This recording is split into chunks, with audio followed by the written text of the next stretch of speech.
तर समृद्धीने मित्रांनो जर प्रवास करत असेल ना, तर एक तर पहिलं गाड्यांचे टायर चेक करा. ते दिवसा असू रात्र असू, गाड्यांचे टायर, त्याचं प्रेशर हे चेक करून घेत चला. आणि हा रोड एवढा सुमसाम आहे ना, तुम्हाला ह्या रस्त्याला गाडी चालवताना एक ऍव्हरेज स्पीड पकडून चला. जो की तुमचं जर पिकअप असेल किंवा अशा ज्या कमर्शियल गाड्या आहेत तर त्यांना एक 80चा लॉक येतो. म्हणजे सरासरी 70-80च्या स्पीडनीच आपण कमर्शियल गाड्या चालवतो. आणि प्रायव्हेट कार असेल तर तो 100च्या पुढेच चालतो.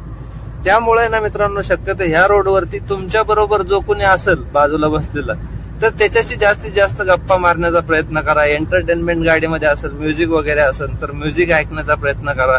खायला काय असेल गाडीमध्ये तर ते पण ट्राय करा. जेवढं तुम्हाला एंगेज राहता येईल तेवढं राहण्याचा प्रयत्न करा. आणि जिथं वाटेल ना की आता आपल्याला झोप यासारखं वाटतंय, तर गाडी सरळ साईडला लावून झोपा. कारण काय, ह्या रोडला कधी झोप लागल ते सांगता येत नाही. त्यामुळे हा रस्ता जेवढा चांगला वाटतो तेवढा घातक पण आहे.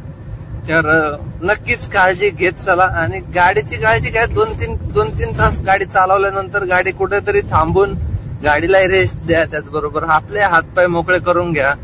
आणि सर्वात महत्वाचा विषय म्हणजे या रोडला मित्रांनो डिझेलचा टँक शक्यतो आपला फुल ठेवा. आणि तुम्हाला आधीच रिझर्व्ह वरती बऱ्याच जणांना सवय असते की रिझर्व्हला पार एंड होऊन द्यायचा आणि मग डिझेल भरायचं. तर असं शक्यतो मेन हायवे वरती करत जायचं नाही. शक्यतो आपली गाडी रिझर्व्हला लागायच्या आसपास जरी वाटली ना आणि पेट्रोल पंप दिसलाय तर डिझेल पहिलाच फुल करून घ्यायचा.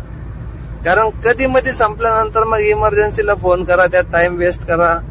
आणि थोडा ओव्हर कॉन्फिडन्स असेल तर ओव्हर कॉन्फिडन्स सुद्धा अंगाशी येतं. त्यामुळं शक्यतो या रस्त्यावरती ओव्हर कॉन्फिडन्स नाही. गाडी चालवताना जेवढी काळजी घेऊन गाडी चालवता येईल तेवढी काळजी घेऊनच या रस्त्याने प्रवास करायचा. तर असा काय समृद्धीचा प्रवास आता आपण बऱ्याच वेळा समृद्धीने गेलोय आणि बऱ्याच वेळा हे सगळे टॉपिक कव्हर करण्याचा प्रयत्न केलाय.